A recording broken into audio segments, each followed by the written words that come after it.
तीनों युगों की साधना को खारिज कर दिया।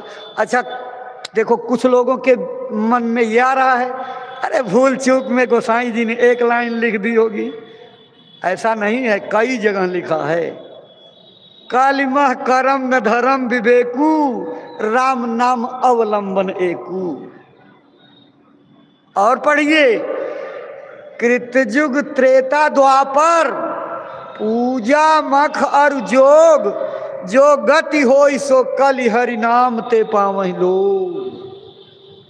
सतयुग में जोग से, त्रेता में यज्ञ से, द्वापर में मूर्ति पूजा से जो गति होती है, वही गति कलयुग में नाम के जाप करने से होती है। इसीलिए कहा है कि इस कलयुग में जितने भी उपाय आपको कर्मकांड के बताए गए हैं, सब कर फल हरि भक्ति सुहाई, सो बिन संत न काहू पाई। आज तक का रिकॉर्ड लिखा गया है कि बिना संत के ये भक्ति किसी को प्राप्त नहीं होती है। इसीलिए महात्मा कहते हैं कि इस शरीर को पाए हो तो सतगुरु खोजो री प्यारी, जगत में दुर्लभ रतन यही। संतों की तलाश करो, इससे बड़ा अनमोल दुर्लभ खजाना, भंडार, हीरा जवाहरात कोई नहीं मिलेगा। गुरु का मिलन हो जाए तो समझ लीजिए कि आपने सारे कर्म कांडों की उपासना को पूरा कर लिया। उसी का फल है कि संतों का मिलन हो जाए। पुण्य पुंज बिन मिले न संता, सत संगति संस्कृति कर अंता।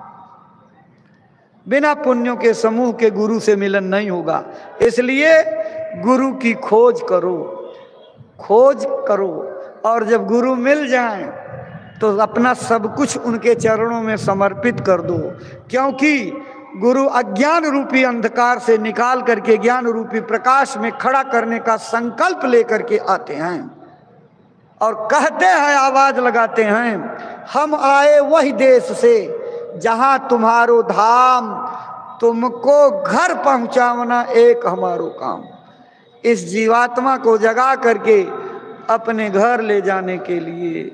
लेकिन संत सब नहीं होते हैं, संत विरले होते हैं, कोई कोई होते हैं। संत किसको कहते हैं? ये कबीर साहब के आने के बाद इस शब्द को धरती पर लाया गया। इसके पहले की किताबों में संत शब्द नहीं मिलेगा।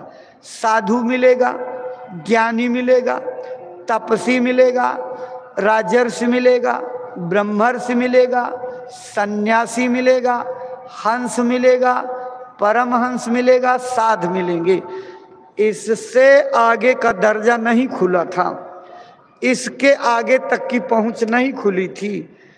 तो जैसे आप स्कूल में प्राइमरी पास, जूनियर स्कूल पास, हाई स्कूल पास, इंटरमीडिएट पास, और फिर ग्रेजुएट, फिर पोस्ट ग्रेजुएट, फिर आगे की डिग्रियां, ऐसे ही आध्यात्मिक कमाई की डिग्रियां हैं।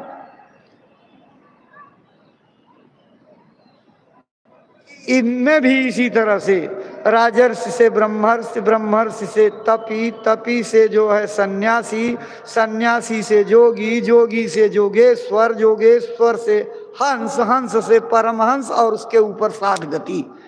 ये डिग्रियां हैं।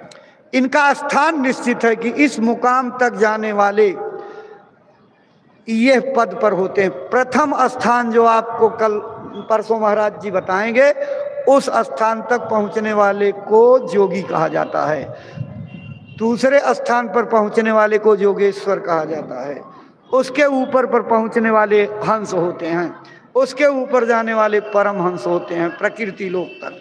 उसके ऊपर जो पहुंच जाएंगे वो साध गति कहलाती है। साध गति के आगे कोई दर्जा उन उपायों में नहीं था। तो संत मत कबीर साहब से जारी हुआ और उन्होंने सूरत शब्द योग की साधना जारी की। इसी को कलयुग में नाम कहा जाता है। नाम माने दो प्रकार के नाम हैं। हमारे नाम, आपके नाम, भगवान के तमाम